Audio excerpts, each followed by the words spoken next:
Bonjour à tous, je vous retrouve aujourd'hui pour un live, donc bienvenue à vous sur ce live ou en replay. Hier, je vous expliquais que, à mon sens, il y a d'autres voies que chercher tout le temps à guérir quelque chose, guérir des blessures, etc. Et j'ai parlé de la foi. Et je viens d'écrire un article sur mon blog qui vient de paraître et qui vous sera envoyé si vous faites partie de ma newsletter cet après-midi, que j'ai intitulé « La foi, l'amour et l'action ».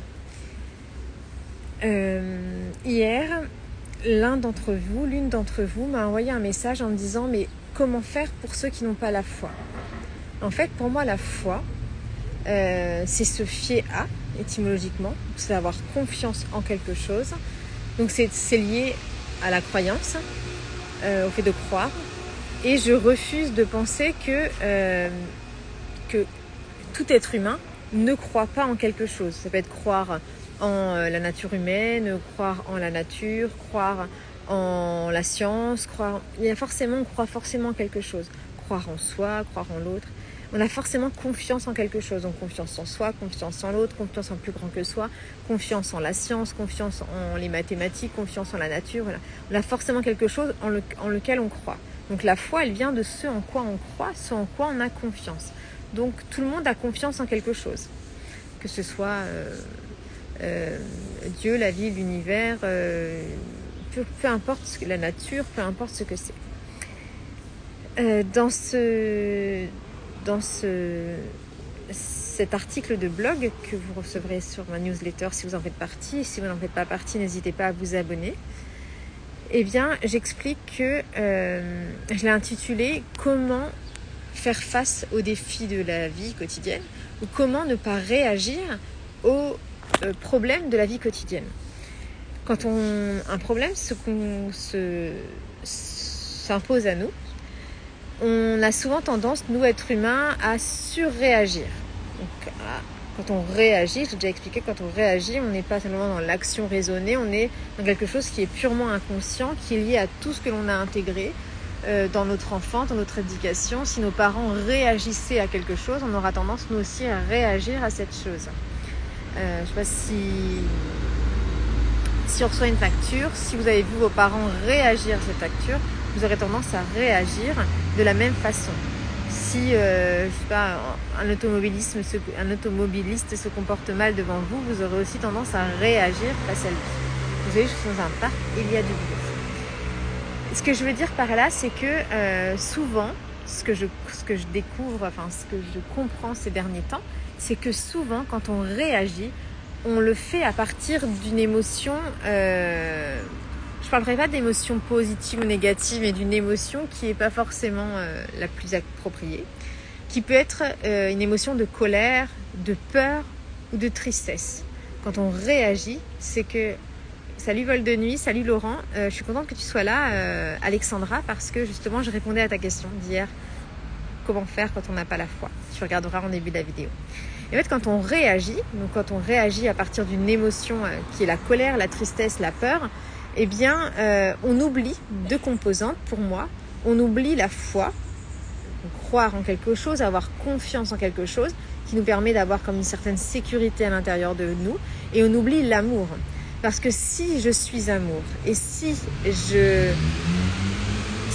la foi, donc si je suis amour, si j'ai la foi, eh bien mes actions ne seront pas les mêmes que si je ne suis pas amour, si je suis colère, si je suis tristesse, si je suis peur, et si je n'ai pas du tout foi en ce qui est en train de se passer pour moi, eh bien je vais réagir à partir d'un petit être humain qui a peur, qui croit qu'il est la victime de sa vie, qui croit qu'il est la victime de quelque chose de plus grand que lui, plutôt que d'avoir foi en cette chose plus grande que lui, qui peut être la vie, l'univers, la nature, Dieu, appelez ça comme vous voulez.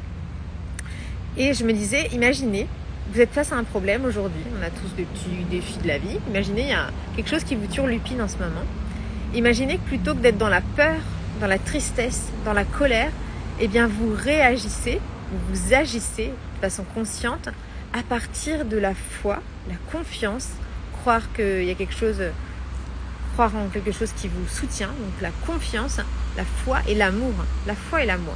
Imaginez que face à ce problème, vous faites preuve de foi et d'amour. prenez quelques instants pour le faire en direct si vous voulez. Pensez à votre problème.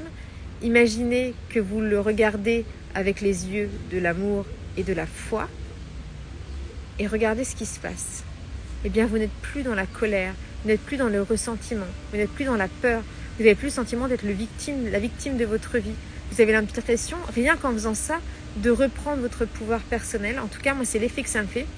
Quand je pense à un problème avec le regard de l'amour et de la foi, et non plus avec le regard de la peur, de la colère, de la tristesse, du ressentiment, eh bien, je me sens tout de suite apaisée. En me disant que des solutions viendront. Je me rappelle que être sur Terre est un miracle, le miracle de la vie. Je me rappelle que de ma part divine en moi, de ma part la plus éveillée en moi, je me rappelle que je ne suis pas seule, que je suis soutenue par la nature, l'univers, la vie, Dieu, appelez ça comme vous voulez. Et ça me permet de ne pas réagir, ça me permet d'agir à partir d'un espace beaucoup plus safe en moi, un espace de sécurité où de bonnes idées arrivent. Quand on réagit, donc je vous l'ai dit, c'est inconsciemment que l'on réagit, c'est notre inconscient qui réagit, c'est pas notre conscient qui a réfléchi. Et quand on est beaucoup plus safe à l'intérieur de soi, eh bien des idées beaucoup plus safe arrivent aussi, des idées plus sécures. Quand on est en réaction dans la colère, la peur, eh bien on ne peut pas résoudre un problème. On dit toujours qu'on ne peut pas résoudre un problème qui a été créé à partir d'une vibration basse.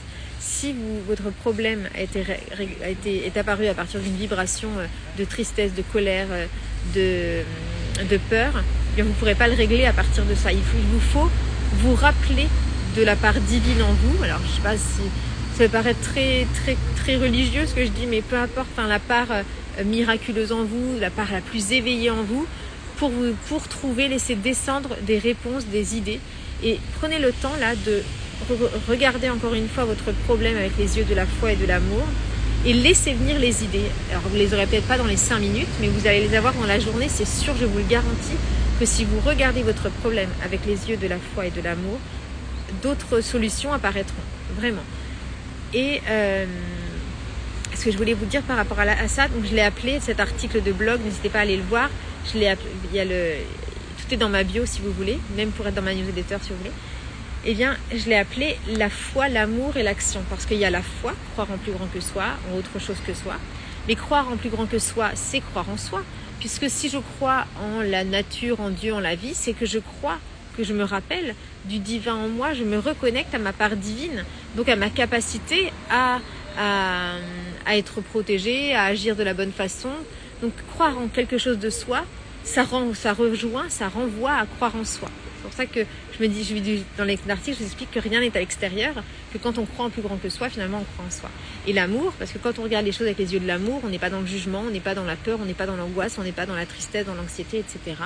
Et j'ai rajouté une troisième composante qui est l'action, puisque il suffit pas juste d'être amour et d'avoir foi. C'est déjà bien, mais il faut aussi agir.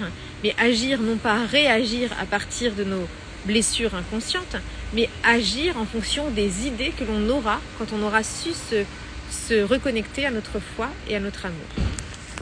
Et je voulais vous partager un petit extrait qui rejoint la question d'Alexandra hier sur la foi et qui rejoint ce que je suis en train de vous dire et qui rejoint mon article de blog du jour.